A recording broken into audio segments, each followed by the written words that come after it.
Actual గా నరసరావుపేట ప్రాంతంలో అక్కడ పెరిగాను. నేను పుట్టింది గుంటూరు అయినా కూడా అక్కడ పోటీ చేయమని నేను ఎప్పటి నుంచో అనుకుంటా ఉంటే కాదు చంద్రబాబు నాయుడు గారు వద్దు, నువ్వు గుంటూరుకు రా, గుంటూరులో నాకు మంచి స్ట్రాంగ్ క్యాండిడేట్ కావాలి, ఢిల్లీలో గాని అమెరికాలో గాని ఎక్కడ దేశాల్లో ఉన్న వాళ్ళందరినీ కూడా కలిసి ఈ అమరావతి రాజధాని నేను ఉన్నా లేకపోయినా కూడా మీరందరూ కలిసి ముందుకు తీసుకు వెళ్లాలి అని బలంగా కోరుకొని పట్టుబడి నన్ను ఈ ప్రాంతానికి తీసుకొచ్చారు. మీ అందరికీ నేను ఒకటే హామీ ఇస్తున్నా, ఢిల్లీలో గాని అమెరికాలో గాని ఎక్కడ ఏ గల్లీ ఉన్నా ఆ గల్లీలన్నీ తిరిగి ఏది తేవాలో అది ఒక పట్టు వదలని విక్రమార్కుడు లాగా నేను కష్టపడతానని మీ అందరికీ తెలియజేసుకుంటా ఉన్నాను.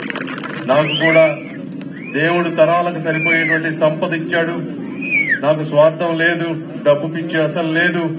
కాబట్టి నా ఉన్న శక్తిని అంతా కూడా మీకు వాడి ఇప్పుడు చూస్తా ఉన్నాం. మీరు ఒక్కటి అర్థం చేసుకోవాలి, చుట్టుపక్కల ప్రాంతంలో ఉన్నటువంటి ఎక్కడి నుంచి రోడ్డు మీద వెళ్తా ఉంటే ఈ సైడ్ రోడ్లు చూస్తా ఉంటే సిమెంట్ రోడ్లు ఎంత అద్భుతంగా ఉన్నాయంటే అవన్నీ ఎవరేశారు. 40 సంవత్సరాలలో ఎప్పుడూ లేనటువంటి సిమెంట్ రోడ్లు లాస్ట్ 5 సంవత్సరాల్లో మనం ఉన్నప్పుడు శ్రావణ్ కుమార్ గారు గాని తెలుగుదేశం పార్టీ గాని ఇక్కడే కాదు అన్ని ప్రాంతాల్లో వేశాం.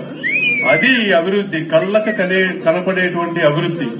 ఆ రోజున కూడా చంద్రబాబు నాయుడు గారు ఓట్ల రాజకీయం ఆలోచించి ఒక్కొక్కరికి 3,000, 2,000, 5,000 జేబులో వేస్తే మరి రోడ్లు మనకు ఉండేవా అని అడుగుతా ఉంటాం. అవి వేసి అదే చెప్పేది ఇవన్నీ వేసాం.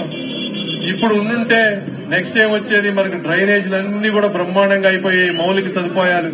మీరు ఈ రోజు వాటర్ చూస్తా ఉన్నారు, ప్రతి గ్రామంలోనూ వాటర్ సమస్య. ఎందుకుంది వాటర్ సమస్య?